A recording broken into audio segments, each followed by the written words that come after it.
So, Spider-Man Across the Spider-Verse, definitely a hit. The movie did very well over the weekend, especially for the budget that the movie has. The budget is why this movie is going to make a lot of money. Just like the first one. The first one, when you look at the amount of money that movie brought in, which was only like, I think, $400 million, the budget was only like $80 million or something. It wasn't big. So that movie made a little bit of money for Sony. They made this one, and now this one's looking like it's going to do well. I don't know what kind of legs it'll have. It's going to need big legs because I think this week we get Rise of the Transformers, and then the next week is Flash, and then the next week after that, I think, is kind of a slower week, and then Dial of Destiny comes out. So there's going to be a lot of big movies coming out, but as of right now, it's doing okay, and I think it'll still make money because it's a movie made for kids at the end of the day, and there's not really much for them to go see other than The Little Mermaid. Nobody's watching that shit. This movie sucked up all of its box office, which is always funny. So it's surpassed Guardians of the Galaxy's opening weekend, which is pretty impressive. I was really wondering how this movie would do in the current market, and it looks like it's doing pretty good. So we'll see where it goes from there. However, Little Mermaid, done. That fish is cooked. We'll probably lose money. An analyst was saying up to $100 million. I think it's definitely gonna lose money. I just don't see it bouncing back. There won't be repeat viewings for it because, well, it's a shitty movie. And it's always funny to me when this happens because, you know, they were trying to claim it was racisms and all of this stuff that was the reason The Little Mermaid failed. And then this movie comes along, stars a young black Spider-Man, and everyone goes to see it and gives it good reviews. The audience score for this movie is exceptionally big. And I love it when this happens because Little Mermaid, they blame that movie's failure on racisms and everyone is just full of hate and all of that stuff. And then this movie comes out and it does well and gets good reviews from everybody. I don't think that's quite how these work. Usually if you're not liking The Little Mermaid because you're a racist, you probably aren't going to review Spider-Man Across the Spider-Verse favorably either. But guess what? People did. They like it. Maybe. Just maybe. Little Mermaid is garbage. This always destroys that narrative, and you know nobody ever brings it up, which is so funny to me. It's like it gets overlooked.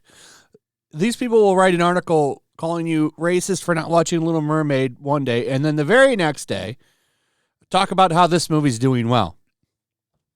Well, this kind of counters the article that you just put out. Anyway, it's doing well. Disney's not doing well. In fact, they're doing so bad that over the weekend or sometime like late last week, part of the layoffs included some Pixar people, notably the ones responsible for Lightyear, which lost them a shitload of money. Some people were saying up to like $100 million was lost because of Lightyear. It was a huge bomb. Sources told Reuters of the job cuts on Saturday, which mark the first major job eliminations of the legendary studio in 10 years. Lightyear director Angus McLean had worked at Pixar as an animator for 26 years. He is part of the senior creative team on films like Toy Story 4 and Coco. Lightyear producer Galen Sussman had been at Pixar since the release of the original Toy Story film in 1995, according to their sources. Additionally, Michael Agnick, Pixar's vice president of worldwide publicity since 2015, was also laid off, the report said. But they didn't get rid of the boss of Pixar.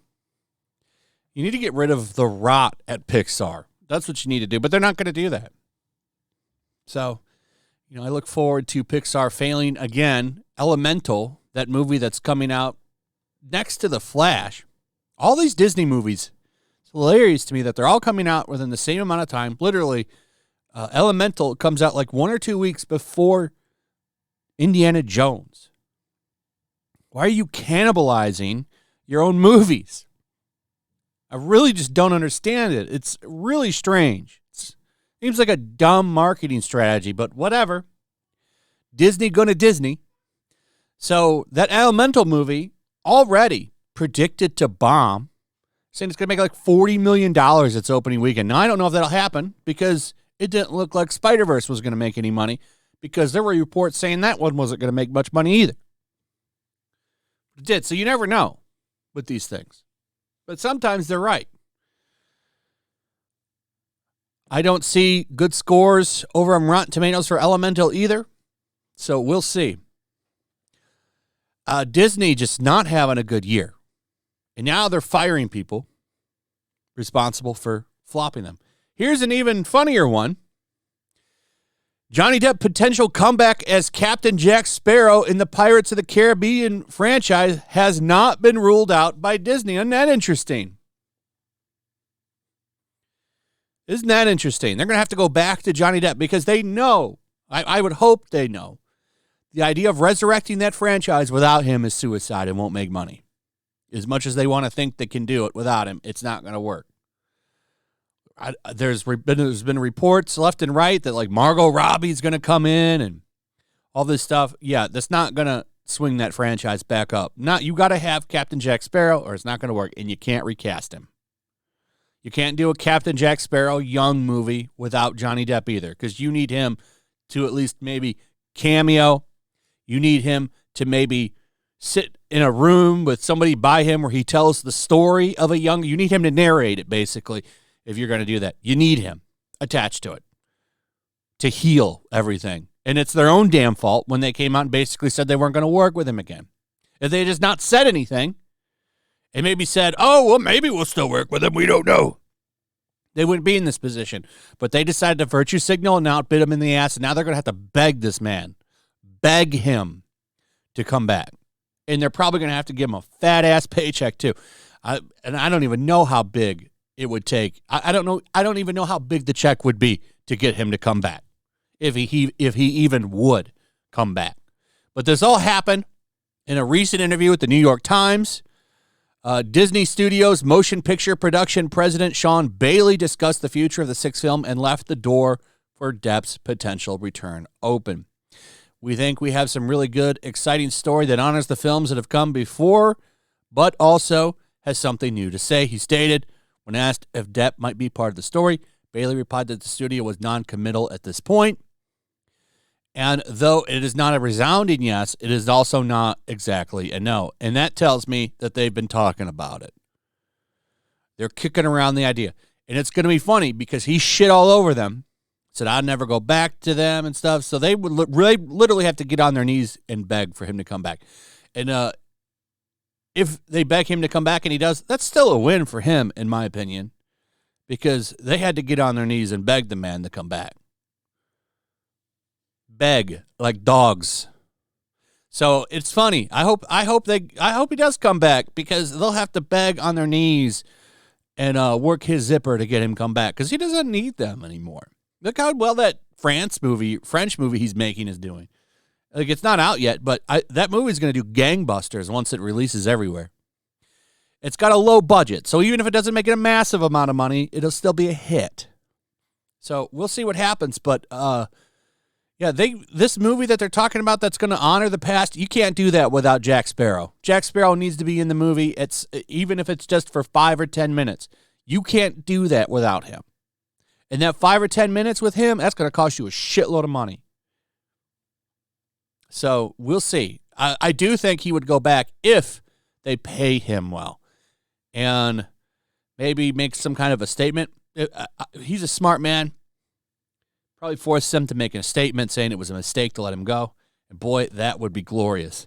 Anyway, that's pretty much it. Let me know what you guys think about all of this. I'd like to hear from you. Also, if you would, please like, subscribe, share the video, comment below, hit that notification bell, and I'll see you on the next one. Peace. Make sure to check out my locals. There's a link in the description. It's a fun community that I'm trying to build over here. If you don't want to support me on YouTube, you can come over here. None of that money goes to YouTube. You also can just come over here for free. But if you are a supporter over here, I do plan on doing an extra live stream once a month and throwing links to the supporters so you can actually come on and have a supporter live stream with me. Also, it's a good place to catch all of my content. You don't have to worry about notifications like YouTube. They'll definitely work over here. So come check out my locals.